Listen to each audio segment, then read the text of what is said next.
जी बताइएगा, Islamabad high court की जानब से फैसला आ चुका है, आपका रिएक्शन क्या है और अपना तारफ़ भी करवा दीजिए। मैं राना वसीम सजाद सीनियर नायब सदर हूँ Insaf youth wing Islamabad region PTI का। अगर ये जो फैसला सुनने में आ रहा है, जो रात को इन्होंने इस नेशनल असम्बली में एक बर्बरियत करके कानून पास किया है, लोगों का अरबों रुपया उसमें खर्च हुआ है, सिर्फ 1 पॉइंट एजेंडा ये रखा गया है कि बल्दियाती इलेक्शन कैंसिल किए गए। भाई किस बात के कैंसिल किए जाए? ये जो पैसा था ये तुम्हारे बाप का था। ये जो पैसा लोगों ने करोड़ों अरबों रुपए पैना फ्लैक्स में लग चुका था, क्या तुम्हारे ये बाप का बिजनेस था जहाँ पे इन्होंने छुपाया? डर खुदारा कोई इंसाफ करे, कुछ शर्म होती है, कुछ हया होती है। आपने करोड़ों रुपए अरबों का नुकसान नेशनल असम्बली का इजलास करके किया कि सिर्फ ये एजेंडा रखा कि इलेक्शन मुलतवी कर दिए जाए। ये पीटीआई ने पहले नहीं किया था कि डायरेक्ट इलेक्शन और मेयर मुंतखब हो।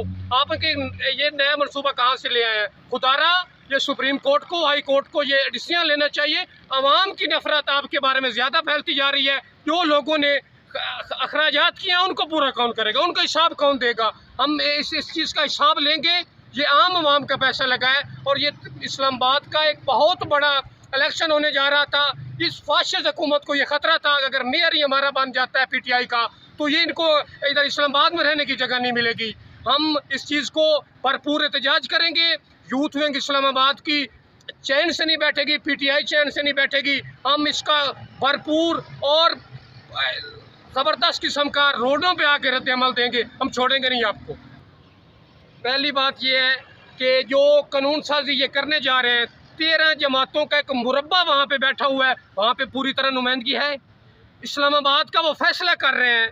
3 इस्लामाबाद के पीटीआई के एमएनए हैं। मुझे बताएं, असद उमर उसका एमएनए है, अली नवाज जमान है, खुरम नवाज है, उनसे पूछा गया है, उनकी नुमाइंदगी थी वहाँ पे।